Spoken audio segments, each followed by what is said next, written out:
Chapter 16. The Pharisees and Sadducees came to Jesus and tested him by asking him to show them a sign from heaven.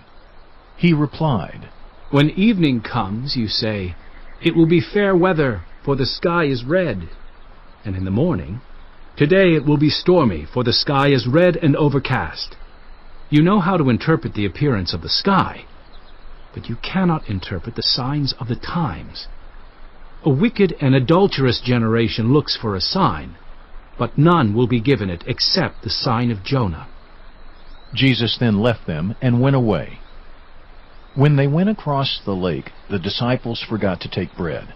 "Be careful," Jesus said to them. "Be on your guard against the yeast of the Pharisees and Sadducees." They discussed this among themselves and said, "It is because we didn't bring any bread."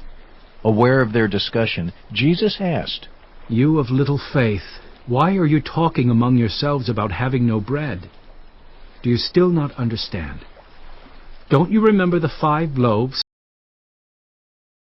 for the 5,000, and how many basketfuls you gathered? Or the 7 loaves for the 4,000, and how many basketfuls you gathered?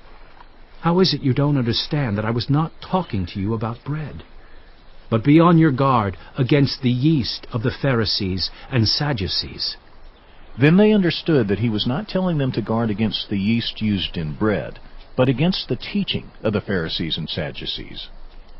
When Jesus came to the region of Caesarea Philippi, he asked his disciples, "Who do people say the Son of Man is?" They replied, "Some say John the Baptist, others say Elijah, and still others Jeremiah or one of the prophets." "But what about you?" he asked. "Who do you say I am?" Simon Peter answered, "You are the Messiah, the Son of the living God." Jesus replied, "Blessed are you, Simon, son of Jonah. For this was not revealed to you by flesh and blood, but by my Father in heaven.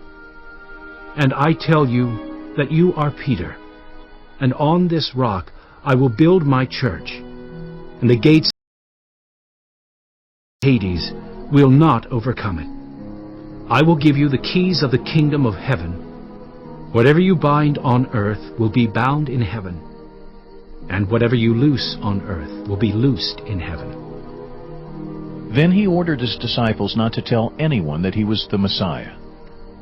From that time on, Jesus began to explain to his disciples that he must go to Jerusalem and suffer many things at the hands of the elders, the chief priests, and the teachers of the law, and that he must be killed, and on the 3rd day be raised to life. Peter took him aside and began to rebuke him. "Never, Lord," he said. "This shall never happen to you." Jesus turned and said to Peter, "Get behind me, Satan. You are a stumbling block to me.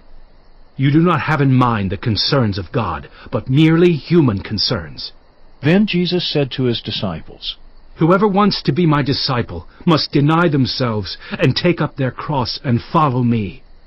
For whoever wants to save their life will lose it, but whoever loses their life for me will find it. What good will it be for someone to gain the whole world, yet forfeit their soul? Or what can anyone give in exchange for their soul? For the Son of Man is going to come in his Father's glory with his angels, and then he will reward each person according to what they have done. Truly, I tell you, some who are standing here will not taste death before they see the Son of Man coming in his kingdom."